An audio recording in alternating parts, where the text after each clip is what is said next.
Hello, my sewing friends. Here is a cautionary tale.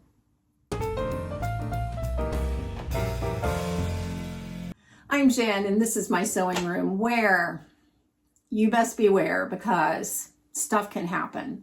And what I mean is this too could happen to you. So here's what happened. I was visiting my daughter this past weekend. She lives in Orlando, Florida. We went up there because my brother and his family were in town visiting Disney. So we had dinner with them, and then we spent the night with my daughter and her husband. So it was Saturday, and, have no idea what we're going to do with the day. I just knew we wanted to visit with them, and then we were going to leave and come home later. So my daughter and I are talking, what are we going to do? I don't know. We could stay and play cards with the guys. We could go out and do clearance shopping at Walgreens, because she is all about that. Believe me, she finds every clearance deal that has ever been at Walgreens. Plus, random stuff comes to my door from Amazon. So I happen to mention, there's this fabric store there in Maitland, Florida, where, I've heard about it. I know my friend Trish from Pinky's Farm has gone there and really enjoyed it. And, I've been meaning to maybe kind of stop by there if I have time on one of these trips where I go up and see the girls. But, no big deal. I don't need any fabric, so we don't have to do that today. She said, well, there are a lot of Walgreens between here and there, so we could always just clearance shop our way there and then back home. And I said, okay, well, whatever. If we run out of time, no big deal. That's not a big deal. Well, the place is called the Sewing Studio Fabric Superstore. And I had assumed it was like a sewing dealership that has classes and a whole lot of quilting stuff, because that's how these small businesses that sell fabric usually are. So we walk in, and oh my gosh, they have this array of vintage sewing machines. It was fabulous. And walking through, and mostly it is quilting and a whole lot of machines, really cool looking machines. Okay, so we wander through, and my bargain hunting daughter, yes, I have taught her well, goes back and finds the bargain section, because you get a little ways in and the fashion fabric is everywhere and it's gorgeous. I swear to you that if I could have bought every bolt of cotton lawn that they had, I would have. Oh my gosh, so pretty. So she wanders back and finds the bargain section, which is where they have these cubbies like what I have here. And they're all full of flat folded fabrics, and they're all $5 a yard. The only stipulation is that each has a different amount of yardage on it. So you have to leave a yard. You can either buy the whole piece, or you can buy some, measurement of the piece, but you have to leave a yard unless you're buying the whole thing. So, okay. So, she's pulling things out and I'm pulling things out. Oh, look, it's so pretty. Oh, here's the difference. This is what that fabric is, and I'm like making it up as I go along. I'm thinking, well, I think that's what it is. And she's going, Mom, you know so much about all these fabrics. Yeah, right.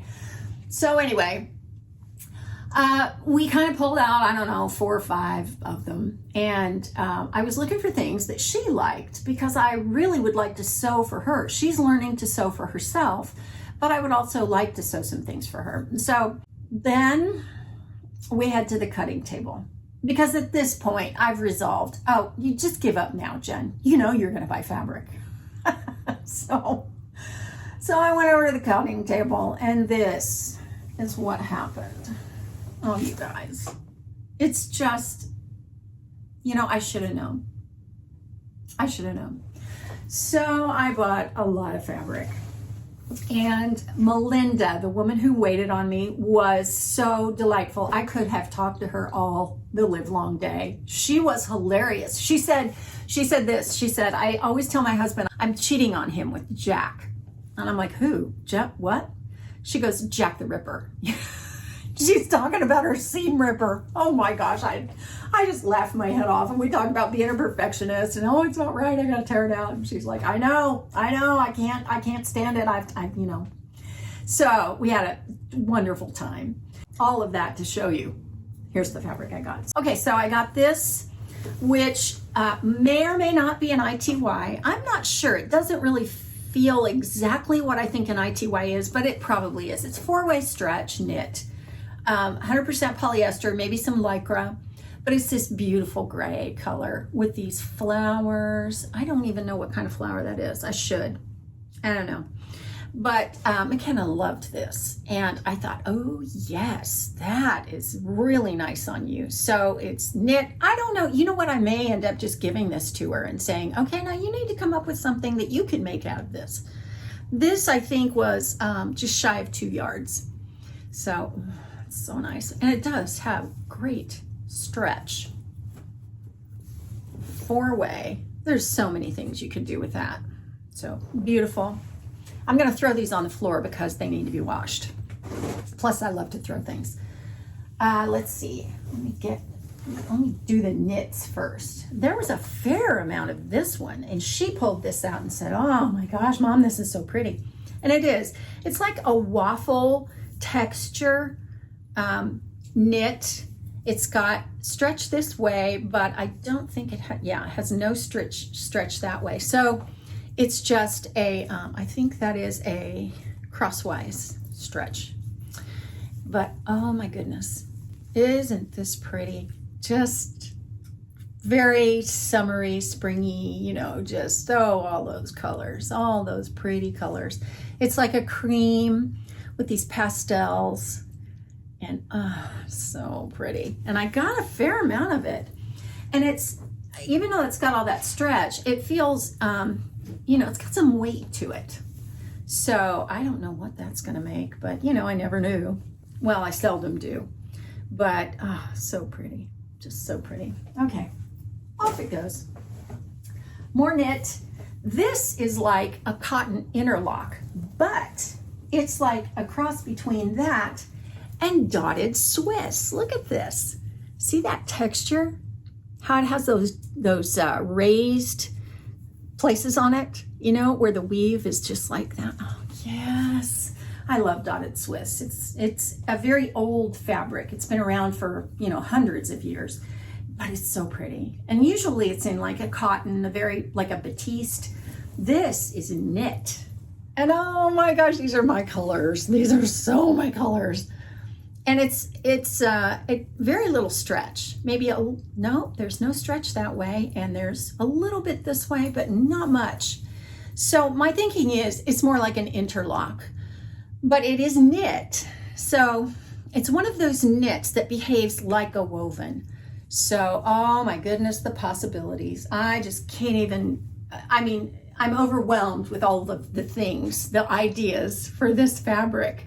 And there's a fair amount of it. I think I got about almost 4 yards of this one. Can't remember exactly, but I think I did. So had to take the whole piece because, I mean, look at it. It's just, oh my goodness. Okay, so that was that one. I got a couple of wovens. Let me do this one next. This is just very, very pretty. I think this is rayon. I'm fairly certain this is rayon. Oh goodness. Oh my goodness. You know what? Solids are not for me. This notwithstanding, which by the way is the Eva dress from Tessuti, made out of an old tablecloth. This was a muslin, turned out beautifully. And yeah, so prints, thank you very much. Give all of them to me. Isn't this just beautiful? And it's got that gorgeous feel of a nice rayon. You know, the fabrics there I found were just really quality fabrics. So, oh my goodness. Again, the possibilities are endless. And off that one goes. McKenna pulled this one out, and when she saw it, I think she only saw this part of it.